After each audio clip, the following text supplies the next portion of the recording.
Alors, les finances sont toujours compliquées, hein. Donc on a hérité de 5 200 000 euros de dette à notre arrivée, hein, donc depuis le début de notre présidence, qu'on gère aujourd'hui, hein, avec un énorme déficit toujours aussi présent et qu'on essaiera de résorber dans les 3, 4, voire 5 ans à venir.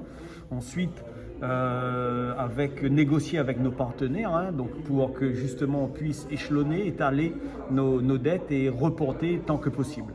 Avec un dispositif très intéressant, c'est 80 millions d'euros qui seront destinés aux Outre-mer. Et là, les critères d'éligibilité sont trop compliqués. Il faut que l'agriculteur avance l'achat total du matériel. Un exemple, un micro-tracteur de 30 000 euros, il faudra que l'agriculteur avance le montant et se fasse rembourser, on ne sait pas quand, les 75% de financement auxquels il peut prétendre. Cette mesure ne marchera pas du tout dans les Outre-mer, ce qui peut peut-être inquiéter les instances nationales où le crédit ne sera pas consommé dans les Outre-mer.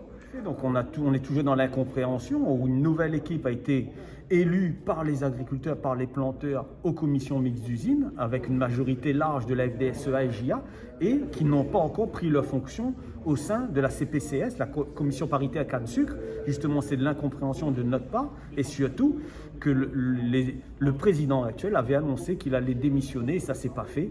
Et donc on se retrouve avec une équipe élue en attente de pouvoir prendre la convention Cannes, hein, commencer les travaux sur la convention Cannes le plus tôt possible pour ne pas arriver à date butoir en 2022 sur l'ouverture de la campagne et ne pas avoir négocié cette convention. Donc c'est une manœuvre orchestrée très certainement par les industriels, hein, donc, qui doivent encore tirer les ficelles de la commission paritaire et qui aujourd'hui se fait au détriment du bon fonctionnement de celle-ci, mais aussi d'une bonne négociation, négocier le plus tôt possible.